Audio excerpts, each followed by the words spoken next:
u mbajtën ditën e djeshme me 49% të votave, ndërkohë që ende presim numërimin e votave me kusht dhe ato të diasporës. Ideal Gola, kolegu nga Prishtina, është në lidhje të drejtë për drejtë. Ideal, të përshëndes. Përshëndetje dhe përshëndetje. Kur pritet të kemi rezultatin e votave me kusht dhe atyre të diasporës? Momentalisht, në të vërtet mesditën e ditës së sotme, Komisioni Qendror i Zgjedhjeve ka tërhequr tashmë gjithë materialin zgjedhor dhe i ka bartur ato në qendrat komunale të numërimit. Janë 38 të tilla për secilin nga një komunë. Tashmë po vijon verifikimi i votave të subjekteve politike, pra të rezultatit preliminar të cilin e kemi aktualisht, po bëhet verifikimi i tyre, si dhe ka filluar numërimi i votave për kandidatet për të kuptuar dhe për bërjen e re të kuvendit të Kosovës. Ndërkohë që në lidhje me votat me kusht, ato do të numërohen në qendrën e numërimit dhe të rezultateve që gjendet në fushë Kosovë, ashtu sikur se do të numërohen votat për personave nevoja të veçanta, të cilat fillimisht duhet të verifikohen. Sipas njoftimeve, vota me kusht janë rreth 10.000 të tilla, të cilat fillimisht duhet të bëhet verifikimi atyre që kanë votuar, nëse kanë shfrytzuar të drejtën e tyre për të votuar edhe në ndonjë qendër tjetër të votimit, pra a ka përputhje mes listave të atyre që kanë votuar tek qendrat për votim me kusht, pra duhet të sigurohet që i njëjti person nuk ka votuar 2 herë, ndërsa ende nuk ka një të dhënë të qartë në lidhje me ekipet mobile, të cilat kanë shkuar në adresat ku ka pasur kërkesa për të marrë votat e personave me nevoja të veçanta, ndërsa pak e komplikuar situata tek vota e diasporës, duke qenë se jemi në një periudhë festash. Komisioni Qendror i Zgjedhjeve ende nuk ka arritur të tërheqë pakot me flet votime të mundshme nga të gjitha adresat postare dhe të sjellë në Prishtinë. Gjithashtu nuk ka mbërritur as materiali i cili ose votat të cilat janë hedhur fizikisht në ambasadat dhe konsulatat e Kosovës dhe nuk pritet ky proces pra të përfundoj para datës 5 janar, derisa të përfundojnë zyrtarisht të gjitha pushimet, jo vetëm në Kosovë, por edhe në vendet e tjera prej nga do të vinë këto vota, kështu që votat e diasporës mund të marrin pak më shumë kohë. Gjithashtu do të ketë një lloj pezullimi të numërimit të mërkurë në mesditë deri të nesërmen me 1 janar, kur do të rifillojë në ora 16. Megjithatë, nisja është e mbarë për ndryshim nga zgjedhjet e 9 shkurtit, kur kemi pasur probleme teknike apo të sistemit. Gjithçka duket se po shkon mirë, tashmë të gjitha rezultatet vetëm kanë filluar të hidhen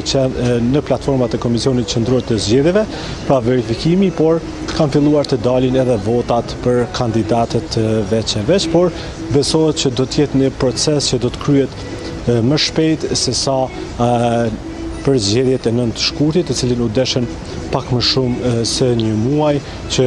rezultatit të shpallej e më pas edhe të certifikoj, shto këtu që ndërmjet këtyre afateve duhet të ketë hapësirë edhe për ankesa për të gjithë ata që kontestojnë rezultatin. Uzgaboj janë rreth 19.000 vota të diasporës, 10.000 me kusht, pra rreth 30.000 vota që nuk sjellin ndonjë përmbysje apo lëvizje rezultatit të madhe. Çështja mandatesh mund të luajnë mes 3 partive kryesore. Në të vërtet janë nga diaspora llogariten më shumë, mbi 19.000 janë ata që kanë votuar vetëm në konsullata, regjistruar për të votuar vetëm fizikisht në ambasada dhe konsullata, ndërsa ata që janë regjistruar me postë janë mbi 58.000, që do të thotë, por nuk e di ende nëse të gjithë e kanë shfrytzuar të drejtën e tyre, pra kanë dërguar të gjithë flet votimet në post, po ashtu ato do të verifikohen nëse ka ndonjë paregullsi, nëse i kanë respektuar të gjitha rregullat e Komisionit Qendror të Zgjedhjeve, pra afërsisht ka gjithmonë një numër të konsiderueshëm që shpallën të pavlefshme për shkak të çështjeve të ndryshme, prandaj nuk kemi një numër të saktë atyre që kanë votuar me postë, por dim vetëm atyre që kanë aplikuar për të votuar përmes kësaj mënyre, ashtu sikur se nuk e dim saktë atyre me nevoja të veçanta, që dim vetëm se janë regjistruar mbi 2800, por nuk e dim se kanë shfrytzuar të gjithë të drejtën e tyre. Ndërsa sa i përket mandateve, po mund të ka një lloj skenari të mundshëm që mund të shkojë në favor të lëvizjes vetëvendosje, që do të thotë se sipas rezultateve që ne kemi aktualisht me 49.3%, lëvizja vetëvendosje ka 56 mandate, ndërsa mund të shtohet edhe një, pra të shkojë në kvotat e 57 mandateve nëse votat e diasporës, por edhe ato me kusht kanë ndjekin një trend siç kemi parë në qendrat e votimit të rregullta në Kosovë, dhe kjo do të bëjë në kurriz të lidhjes demokratike të Kosovës, të cilës do t'i hiqej një mandat nga 15 sa i ka aktualisht në bazë të këtyre rezultateve që ne tashmë i kemi publike, pra është vetëm një mundësi që lëvizja vetëvendosje të shtohet me një mandat tjetër, gjithmonë nëse një numër i konsiderueshëm i tyre do shkonte në favor të këtij subjekti politik. Ideal është herët apo ka nisur kontakti i zyrtarëve të vetëvendosjes me deputetët që janë nga pakica, por jo serbe, për qeverinë e re? Konsideroj që një lloj partneriteti i vetëvendosjes me disa nga partitë minoritare mund të konsiderohet i konsoliduar për shkak të edhe besnikërisë së disa prej partive të tyre që kanë treguar ndaj Albin Kurtit kryesisht, por edhe lëvizjes së vetëvendosjes. Kujtoj që gjatë gjithë këtij viti, gjatë gjithë kësaj blokade, ata kishin refuzuar të takonin edhe subjektet parlamentare opozitare në atë idenë që qarkulloi për një qeveri të opozitës, pra siç kanë qenë ministri i administrimit për shtetit lokal Elbert Krasniqi, që përfaqëson komunitetin egjiptian, apo siç ka qenë Emilia Rexhepi, deputetja bosnjake që shërbeu si zëvendës kryeministre, apo më vonë u emërua edhe nën kryetare e kuvendit, por siç ka qenë edhe ministri i zhvillimit rajonal nga komuniteti turk Fikrim Damka, i cili do të ketë sërish 2 deputet, pra ka qenë një numër i deputetëve 8 të tillë, përfshirë këtu edhe zotin Nenad Rashić, si deputeti vetëm serb që pranoi të bashkëpunonte me Albin Kurtin, e që zoti Rashić duket se ka arritur të ruajë atë ulsen, pavarësisht pretendimeve të listës serbe se ka marrë të 10 mandatet e rezervuara për komunitetin serb, por duke qenë që për komunitetet aplikohet një lloj tjetër formule nga ajo për partitë shqiptare, duhet të presim deri në fund, nëse pavarësisht me pak vota aty ndryshon edhe rezultati, por edhe përfaqësimi në kuvend. Prandaj mund të them që disa parti, zoti Kurti edhe mund t'i takoj formalisht, ndoshta pasi ata vetëm e kanë shprehur të qartë që janë të hapur për bashkëpunim vetëm me lëvizjen vetëvendosje, gjë që në rrethana aktuale me 56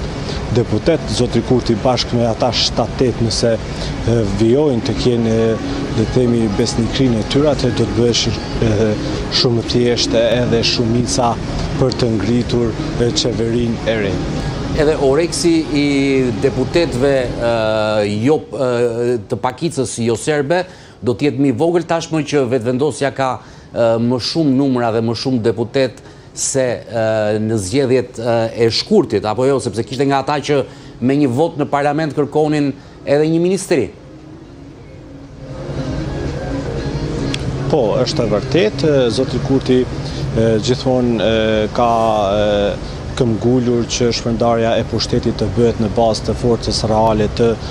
partive në kuvendin e Kosovës. Ne kemi, le të themi, edhe formulat të qarta mbi përfaqësimin e komuniteteve brenda kuvendit të Kosovës, por edhe brenda qeverisë së Kosovës, ku duhet të ketë patjetër për shembull një ministër serb, zëvendës kryeministër nga komunitetet, e kështu me radhë edhe ministër nga komunitetet e tjera jo serbe. Prandaj ata besoj e din se si ka funksionuar kjo formulë edhe në qeverisjen e kaluar, të cilët e udhëheqin ekzekutivin bashkë me lëvizjen vetëvendosje, duke qenë se forcat nga pjesat e pakicave nuk kanë ndryshuar, pra ato parti të cilat kanë qenë me kurtin prap do të kenë, disa kanë 2 deputet, disa kanë nga 1 kryesisht deputet, pastaj këtu përpos pjesës ekzekutive përfshihet edhe ndarja e pozicioneve siç është nën kryetari i Kuvendit të Kosovës, që patjetër do të hyjë në bisedime, por gjithsesi mendoj që në këtë pjesë zoti Kurti nuk do ta ketë fare problem, pikërisht për faktin se tashmë ai është në një pozicion shumë më të mirë se ç'ishte më nënt shkurt dhe i mjaftojnë edhe këta 7 apo 8 deputet nga minoritetet. Ideal, ndërkohë nga Lidhja Demokratike e Kosovës pas deklaratës së mbrëmshme të kryetarit Lumir Abdigjiku, i cili në një farë mënyre paralajmëroi edhe dorëheqjen dhe tha se do të mbidhen forumet për të analizuar këtë situatë dhe këtë rezultat që mori LDK-ja, a ka njoftim se kur do të kemi mbledhje forumesh nga LDK apo do të mbetet janarit? Konsideroj që tashmë do të mbetet janarit, dyshoj që mund të ketë ndonjë mbledhje të Këshillit të Përgjithshëm apo të Kuvendit të Lidhjes Demokratike të Kosovës para certifikimit të rezultateve, për të parë dhe pasqyrën e qartë, pasi certifikimi jo vetëm si akt, po do të kuptonte edhe cilat deg apo nëndeg të partisë, në cilat qytete apo fshatra kanë performuar ose nuk kanë performuar në rastin e Lidhjes Demokratike, sepse nuk ka fituar asnjë prej komunave në nivel vendi, por duket një situatë vërtet e vështirë, pasi zoti Abdigjiku tashmë është në krye të LDK-s për disa procese zgjedhore, duket që ka po e ndjen edhe presionin, sidomos nga ajo që njihet si pjesa më e vjetë e Lidhjes Demokratike, ata që kanë qenë që nga ditët e para, por të shohim nëse do të arrijë të konfirmohet në krye të Lidhjes Demokratike, por apo do të kërkohet një ndryshim. Në fakt në reagimet e para ka qenë për shembullisht deputeti legjislaturës së kaluar, Arben Gashi, që vetëm në mes rreshtas ka kërkuar që të ketë ndryshim, ashtu sikur se ka kërkuar Xhafer Tahiri, kryetari i Vushtrisë, kryetari i LDK-s në Vushtri, që të ketë ndryshim në leadershipin e Lidhjes Demokratike të Kosovës, pasi shumë prej njerëzve janë larguar, shto këtu pastaj që zoti Abdigjiku mund ta themi që ka pasur një lloj konflikti me disa prej figurave si Agim Veliu, dikur shumë një nga figurat më të fuqishme brenda Lidhjes Demokratike dhe një nga arsyet që sot Lidhja Demokratike nuk po arrin të mbajë një bastion të saj si Podujeva dhe arrin ta humbë edhe në zgjedhjet lokale, por edhe në atë nacionale në disa procese rradhazi. Prandaj vërtet do të jetë interesante për të parë se si do të bëhet ky vlerësim i punës për zotrin Abdigjiku, ndërsa nuk kemi ende një datë të re, por po besoj me njëherë pas certifikimit të rezultateve do të ketë edhe një kuvend, siç e premtoi zotri Abdigjiku, nëse do të ofrojë dorëheqjen ose jo, ende nuk e ka konfirmuar, por nuk e përjashtoi si një opsion të tij. Ndërkohë mbrëm mungoi deklarimi nga Partia Demokratike e Kosovës, Bedri Hamza në një kohë të shkurtër në krye të kësaj partie e pati një reagim ditën e sotme dhe duket se është edhe komod sepse pak a shumë ka konfirmuar rezultatin e PDK-s zgjedhjeve të 9 shkurtit, apo jo? Po, zotri Hamza gjatë komunikimit të sotëm mundua ta paraqes rezultatin si të asaj që e ka ruajtur, mirë po zotri Hamza nuk mund të mohoj faktin që është shpritur shumë më shumë nga ai dhe nga Partia Demokratike e Kosovës, sepse ata hynë me përqëmëri shumë të larta, ndërsa ne mund të numërojmë votat sa herë të duam, ose nga cili kënd i ndryshëm, mirë po fakti është që ata do të kenë -1 deputet në Kuvendin e Kosovës nëse nuk ndryshojnë rezultatet deri në fund, dhe sigurisht në disa komuna nuk ka performuar si duhet, ndërsa më duket se ende këto fraksionet brenda partisë nuk kanë arritur të sheshohen, nuk kanë zgjidhur të gjitha çështjet, sidomos ajo që lidhet me degën e Drenasit. Përndryshe Partia Demokratike ka ruajtur pjesën e Drenicës, Skenderaj Drenas, mirë po nuk ka performuar mirë në komuna të tjera, sidomos edhe në ato që udhëheq me kryetar, ku është mposhtur nga lëvizja vetëvendosje. Zotri Hamza, administrator, nuk e di sa mund t'i kërkohet llogari sepse mori partinë vetëm pak javë para zgjedhjeve, ndërsa kjo ishte vetëm hera e dytë që ishte kandidat për kryeministër, mirë po dhe zotri Hamza konfirmoi se do të kërkojnë përgjegjësi dhe tha se nuk do t'i ikë përgjegjësisë në asnjë rast, e tha se do të bisedohet me struktura, do të shikohen se ku ka qaluar Partia Demokratike dhe konfirmoi që do t'i nështrohen edhe një procesi të brendshëm zgjedhor, ndërsa për të mesëmbetur bërgjë dhe Aleanca Partnerë e Kosovës në të vërtet përmes kryetarit Ramush Haradinaj në rrjetet sociale konfirmoi se do t'i nështrohen një procesi zgjedhor, jo në hierarkinë më të lartë pa që prej kryetarit në partisë, por të degëve dhe nëndegëve. Sepse AK dhe Ramush Haradinaj janë më mirë se në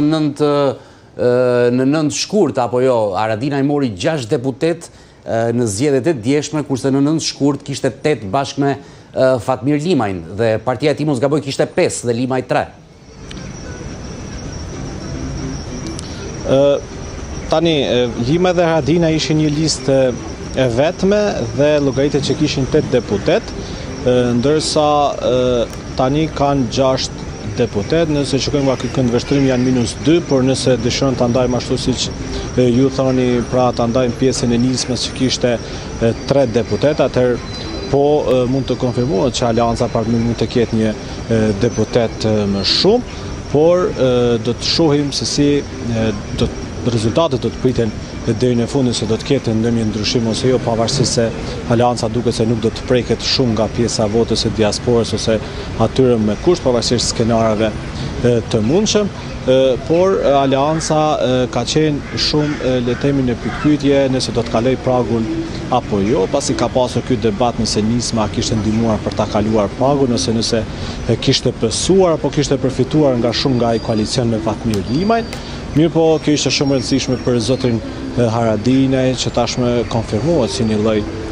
force e katërt brenda partive shqiptare, gjë që padyshim edhe për demokracinë parlamentare të Kosovës është shumë e mirë të ketë një lloj-llojshmëri partish dhe përfaqësish në kuvendin e Kosovës dhe mund të konsiderohet por një rezultat shumë i mirë për Aleancën e Partnerë e Kosovës në një kohë kur diskutohej nëse mund ta kalonte pragun ose jo.